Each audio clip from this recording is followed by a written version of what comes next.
I mean, again, companies, I'm thinking of one other company specifically. I know that if you haven't updated your client on the CRM for, I think it's 4 weeks, then that lead, that client becomes free, and there are agents inside the company just scouting about for these free leads. Sure.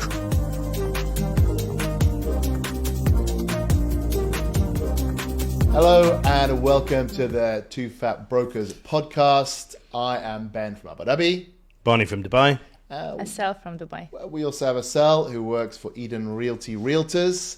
Eden Realty to join in our Real Estate conversation. And today our conversation is about dodgy, bad, shady brokers in Dubai and Abu Dhabi. Are there any? Like ones that wear their sunglasses on their jackets when inside. Ones like that. Well, otherwise, the only problem with wearing sunglasses inside is if you wear them on your face, like Bono. Like that. Do that. Yeah. That's better. I should. Are there any dodgy brokers in Dubai, Asel? You ever seen any? Oh yeah, plenty. Tell me what makes them shady. What do they do that's shady? What do they do? Yeah. Well, don't give me that look. So first of all, they push their clients to buy something irrelevant and not, like, let's say, good investment for them. And why would they do that? Money. Bono, who benefits? Broker. Yeah, but I mean, he could sell them something that was good for them, right? He still gets commission. Why would he sell them something that's bad? Well, because they don't care about their clients. The commission's higher. They don't care about the clients. They're on the short run with them, so that's why they're doing it. So they just do it because it's higher commission? Yeah. Or it's easier? Commission. Money. They do it for money. I always say you see the true person when money's involved, right? The true person will always peek their head out when there's money involved. Yes. I mean, I guess that's why poker's so difficult to play with high stakes. People start to, their facade cracks. No, I mean, I think it's more like, it's less of a poker analogy, more of a, are you in this to self-serve or to serve your client? Or are you going to do something that is the right thing, or are you going to do something that makes you money? And I think that's when you begin to see the real person, whether they think doing the right, everybody has a price, right? Like that's the old analogy. Everyone has a price. And you'd be surprised how low that bar is for some real estate agents for them to go, do you know what, I'm going to do the wrong thing, but make myself more money. It's a surprisingly low bar for quite a lot of people. And you have the unfortunate situation, I think, in the UAE with there being so much off plan. So obviously secondary market is 2 or 4% and kind of, it's pretty much usually the same, although agents will try and maybe sell you something that they have because they'll be able to get the full commission there as opposed to something another agent has. But if you're saying, okay, well, if I sell them off plan, I get 5 or maybe even 6, maybe there's some, you said in one of the other podcasts, 10, percent, there's a huge incentive there for the broker to, convince themselves maybe that this 10% one's a better investment than this, 2% one, 5 times more profitable. You see that? Question for you. You have an investor, you found them something, and it actually turns out that what is good for your investor also makes you 10%. Would you turn around to the investor and go, look, I want you to know this because this is an astronomical commission, but I still believe this is good for you, but I am making 10%? Or would you just go, well, it doesn't really matter. I'll just take my 10%. I've done the right thing. We don't talk about commission with my clients, but we talk about investment. If it's really good, it doesn't matter. They don't care what the developer is paying. I guess the point that I'm trying to make is when you're making 10%, that almost for me is like something I would have to say, look, it ticks all your boxes. It's the right thing for you. But I just also need you to know. But why you feel guilty? They're paying me because you feel guilty making that kind of margin. No, but these developers who are giving 10%, most of their projects they cost from like 800K up to 2 million maximum. It's not the big projects.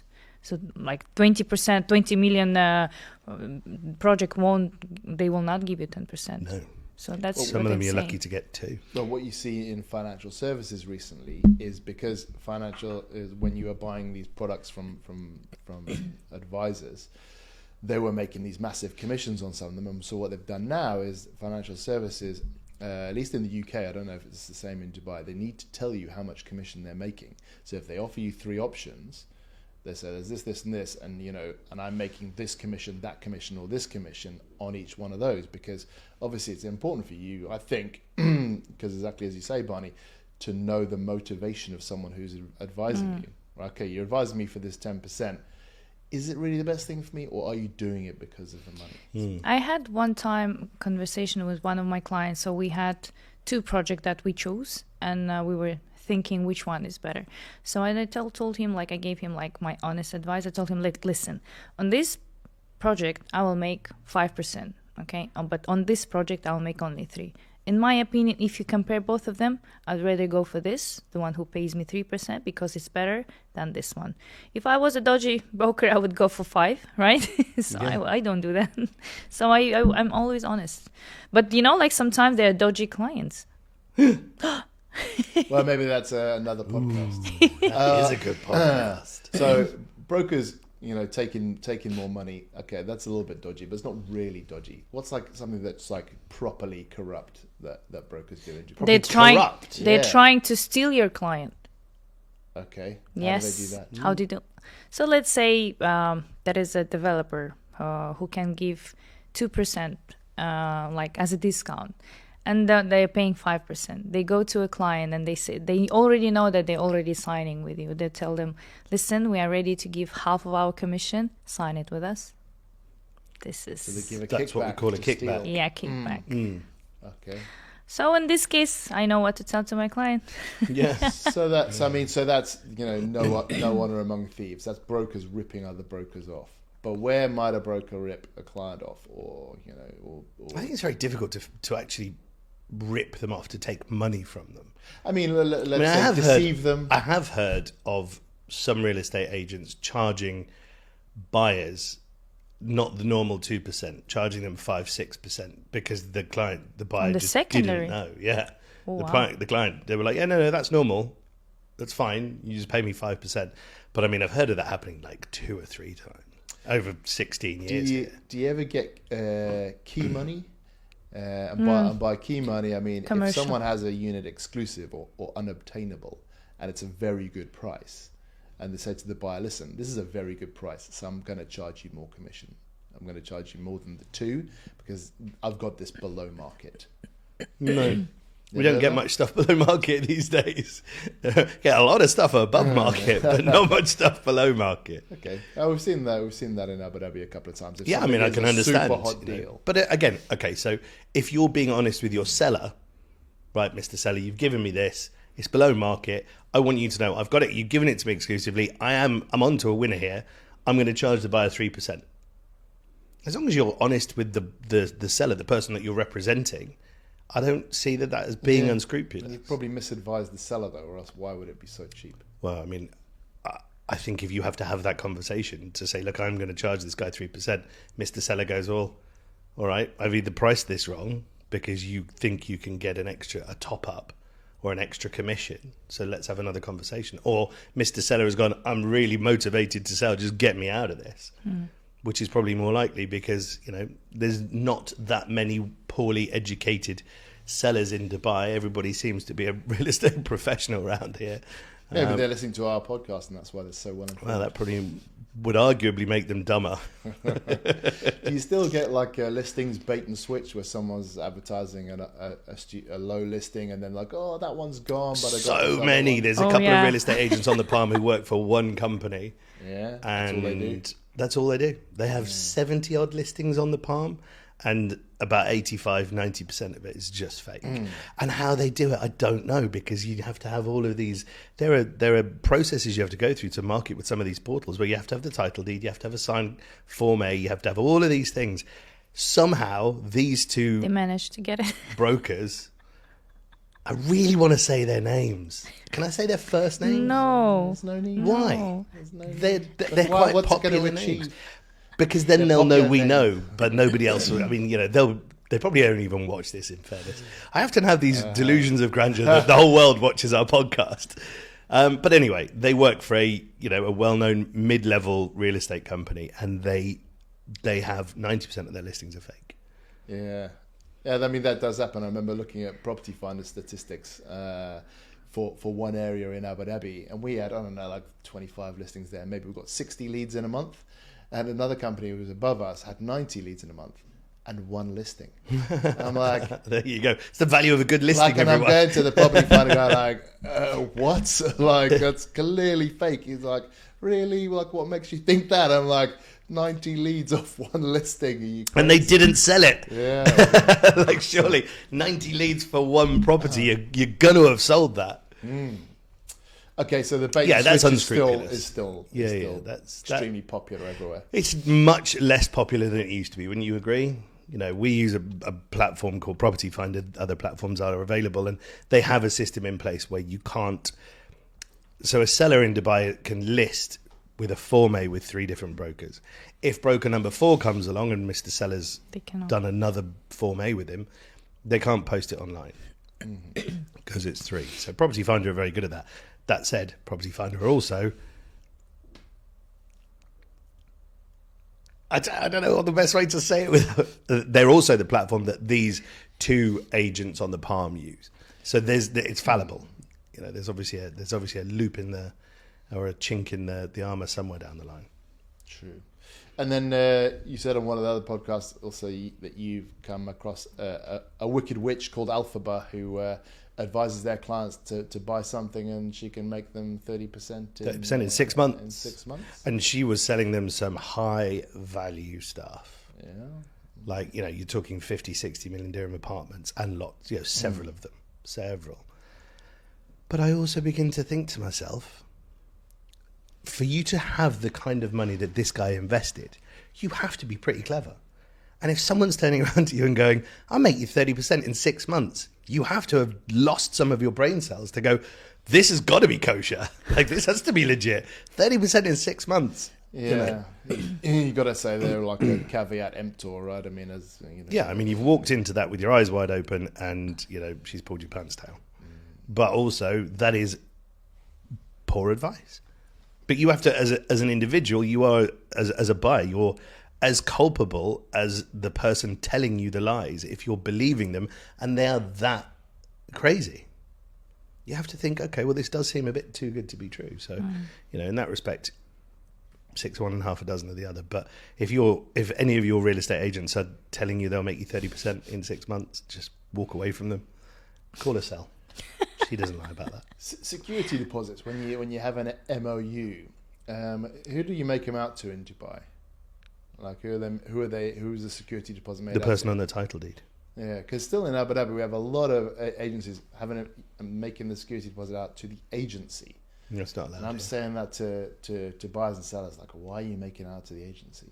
That's not allowed. You're not allowed to do that. And the agent's argument is, well, this is how we guarantee our commission. We cash it, we put it on our bank, we take our commission, and then we pay the rest of the non-defaulting party. Well, just don't give them the signed contract until you've got your commission. You shouldn't be receiving money as a third party on behalf of a landlord. Well, this is so the security deposit is if the deal dies, right? So let's say the buyer backs out, so you've got a security deposit, it's in the name of the company, and they cash it. Well, I mean, as a landlord or as a tenant. No, not landlord term. We're talking buying and selling, MOUs. Okay, but if they so in the contract, so they're taking the 10% deposit, and what are they calling it? 12%. So they take the 10%. No. So they take 2% and give 8% to the other party. Oh, okay. Sorry, I was like, they take 8% out of that 2%. Yeah. So, but they're banking the deposit before the contracts are even signed. No. So let's say you're a buyer, you want to buy a unit, but they're saying you need to write the security deposit, your 10% security deposit, in the name of the broker. So that if the buyer backs out and goes, actually, I don't want to buy it That's anymore, against the law in Dubai. The broker cashes the check, takes 2%, That's weird. and gives 8% to the seller. I never heard of it. You're not. So in Dubai, if there is a defaulted contract, the real estate agent holds the deposit on behalf of the buyer to the seller, But if one party backs out and doesn't write a formal email or letter saying you can release my deposit, the real estate agent is not legally allowed to release that deposit at all. Can only come from a court decree. So yeah, it works very differently in Abu Dhabi. You can't just go out and bank that check, because then the real estate agent becomes liable. Because you're basically already arbitraging a contract where you don't really know from a legal perspective who was in default. Are you arbitraging it? Yeah, arbitrating it. Okay. Don't get smug or smirky with me, dick. You can bleep that out, by you fucking dick. Semantics.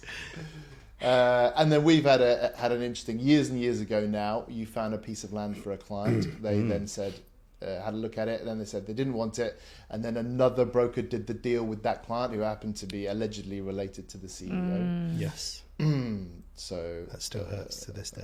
Yeah, that still hurts. I can imagine. But that's a little bit like what we're talking about taking a kickback, whereas the CEO of the company obviously got paid on that deal. What one can assume, even though you'd found the land. I think the client has to be honest with you also. I had a client like this, and he was like, listen, like, I want to be honest. This is what happened, but I'm going to buy 1 unit from him because he was working so hard. I'm like, fair enough. Yeah, I mean, I represented a very nice client who this wicked witch got involved in, and we've covered that story. But this client also paid another real estate agent who was helping him find somewhere, but was nothing to do with the transaction. Also gave him money because he was like, I'm going to pay him because he's worked so hard, and I've worked with him for so long. I feel like I owe him, which I don't know how much he was paid, but I mean, that for me is an amazing thing. I'm not sure I would take it as the agent who had nothing to do with it, but it does happen. I mean, we talk about we're not talking about nice people here. Yeah, well, I mean, there's no yin without yang, right? Without good people, there are no bad people. Without bad people, there are no good people. All the great people in real estate. I think very short conversation. We could cover that. 3-minute podcast, that one. There's 3 of us here. And the other day we signed an A2A with another broker, and that broker then went behind our back and contacted the seller. And what did Mr. Seller do? Mr. Seller was into it to begin with because he really wanted to sell his unit. So, but then it got I think too shady for him, because we were going to step out and say, listen, if you want to sell it, and we'll just take this other broker to court because we've got everything signed. But it's just a pain taking people to court, And it was, so what did you say to this broker? Like 18,000 or something. What did you say to the broker? No, when you caught him? He blocked us. Wouldn't talk to us. So we were just in the process of finding, his boss and that kind of thing, to make sure that they knew what had happened. But it was 18,000. There are companies in Dubai that these two people who work on the Palm, they actively encourage their brokers to do the dirty, to try and bring any transaction into in-house. So if you know that there's a transaction going on, and you represent the buyer, please feel free to go knock on the seller's door and try and get the listing after you've done the viewing. They actively, and they're doubling their commission that way. We had a situation with these two brokers on the Palm, phoned their boss, and their boss was like, "What do you want me to do about it?" What do you mean, what do we want you to do about it? They're trying to poach our client. Well, what do you want me to do about it? They're actively extolling the virtues of being shady to double your commission. Yeah. But I mean, there's Please a lot of... say who they are. No. There's even company owners who we know are like good people, and they often say well, I mean, I can't control everything that they do. Instead of yeah, you can. That's your job. I don't agree. Literally, I think it's job. It's ethics. He's the one who is building the ethics in the company. So it should be a healthy environment in general. This is how they treat each other. They backstabbing each other in the company. This is not the right environment. I don't know. No, they're backstabbing other companies. No, they're backstabbing they each other amongst also. Their own, yeah. I mean, that's just weird. I mean, again, companies, I'm thinking of one other company specifically. I know that if you haven't updated your client on the CRM for, I think it's 4 weeks, then that client becomes free, and there are agents inside the company just scouting about for these free leads. True. Because you may have spoken to your client, but if you didn't update the CRM, all of a sudden your lead just becomes free, and there's the bottom feeders in that company scooping up all of these free leads. Yeah, but I think that's fair enough if the company's paying for the leads. If you're not updating them, you want them like to a degree. But I think there should also be, look, have you spoken to this guy, or have you updated it? Oh no, I haven't spoken to him. I'm not interested in him anymore. Whatever. It's still horrible and ugly. Because then you get agents sitting on bunches of leads, and oh no, I'm definitely going to call them. I think, and 4 weeks seems long to not spoken to a lead. Never going to work for Crompton. I would love to do something like that for us, because we're buying leads and like 500 dirhams a pop. You're buying leads? Why we're not buying leads? You can't buy leads for the stuff that we sell. We can. I would like to buy Bill Gates' telephone number, please, because obviously we deal with Bill Gates all the time. By buying leads, I mean advertising on Meta and getting leads. But we have to do the same. You have to think of it from a business perspective as buying leads. And that's 500 dirhams just sitting there, and the person hasn't called them. You're like, well, that's charge them 500 dirhams. Or they've called them and spoken to them once, and they haven't followed up. You're like, well, I want someone else to work on that, or charge them 500 dirhams. I suppose. Yeah, you can keep him. Give me 500 dirhams. Yeah. I think that would cause some issues. You want it, you got to deal with it. Any other shady stuff brokers do in Dubai? You know more. You know more. What do I know? Tell me. About Doji. Very often I don't know what I know. About Doji brokers. Cold calling is almost evaporated, right? After this new the new law where you need to call from... It's not evaporated, you just get to ignore them a lot more. Yeah, exactly. So, I mean, that's... Well, there is a new law? What is it about? Well, you can cold call someone, but it's got to be from a registered company number. So when you get a phone call, it'll have the number and it'll have the name of the company that appears underneath it, even if you haven't saved it. So you're allowed to cold call as long as it has your company name. How you register your phone there? Yeah, you have to call it from a registered company phone. Yeah, it needs from the office? Yeah. Which is why, I get loads of them and I just ignore them. Yeah, so that's a positive. Unless it's Emirates MBD asking me if I want to take a free loan against my credit card. And I'm like, why not? I've answered it because you're my bank. And now you're trying to sell me something. I feel like I've been double crossed here. Other banks do exist. True. Mate, off the top of my head, no. I mean, that's. You think that? No, come on. There must be worse stuff. Is the real estate market that clean? No. Yeah. People are recording this. Yes, the real estate market. No. It's clean because do business with us three because it's scary out there, right? Yeah. I mean, look, they're it's not unscrupulous. Again, it's just one of these things. So there is a company. If you want to do a viewing with them, you have to give them your client's first name and the last four digits of their telephone that's number. Pretty standard. No. Why? They need to check that they don't have the client already. Well, they may already have the client, but they're not dealing with them because that client wants to see a property that they've got through us.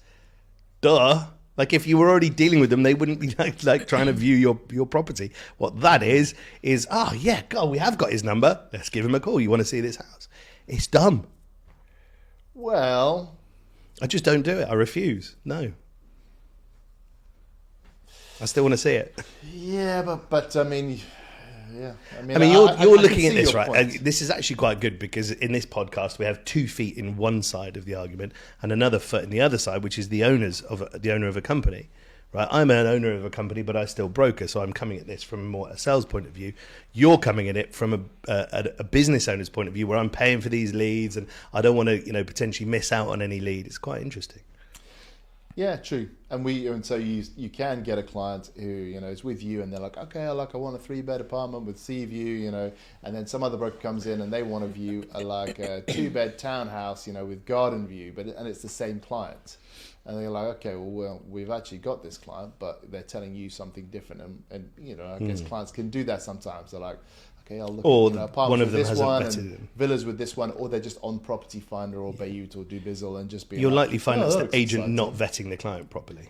True. Yeah. Could be a poor qualification, or it could just be the clients shopping around.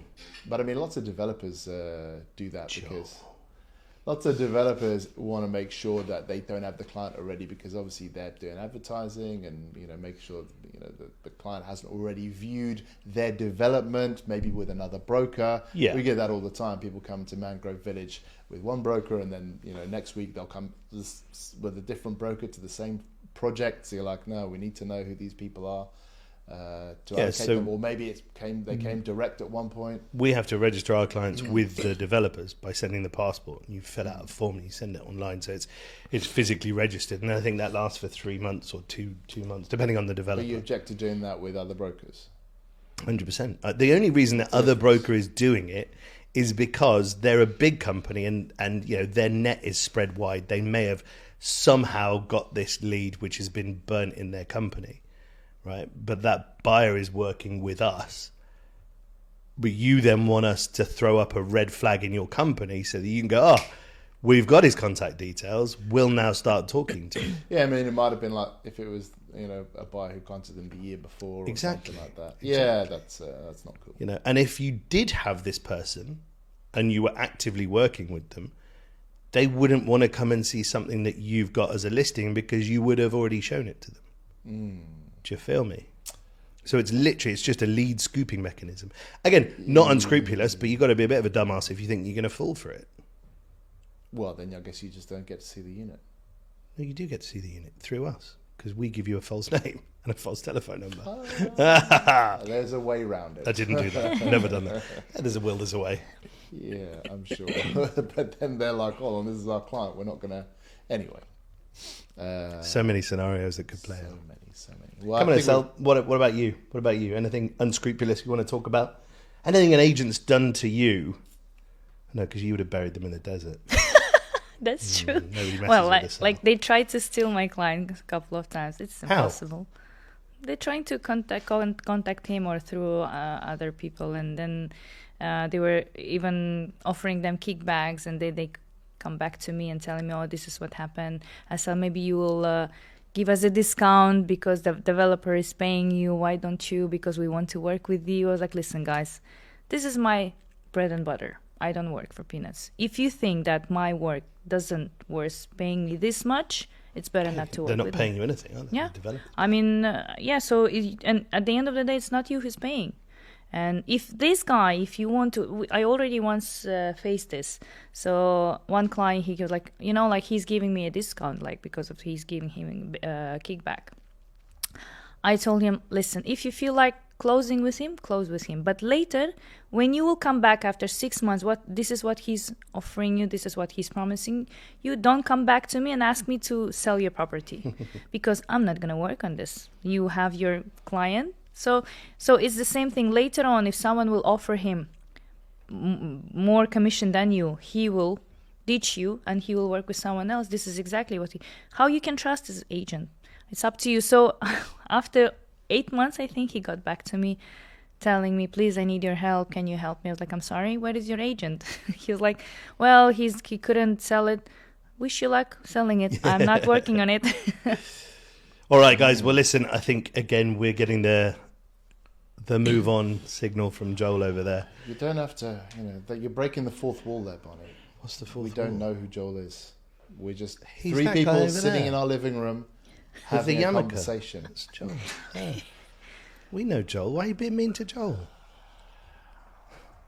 Anyway, thank you for joining the two fat brokers in a Kazakh. I've been Barney from Dubai. Ben from Abu Dhabi. Estelle from Dubai. We'll see you again next time. Thank you.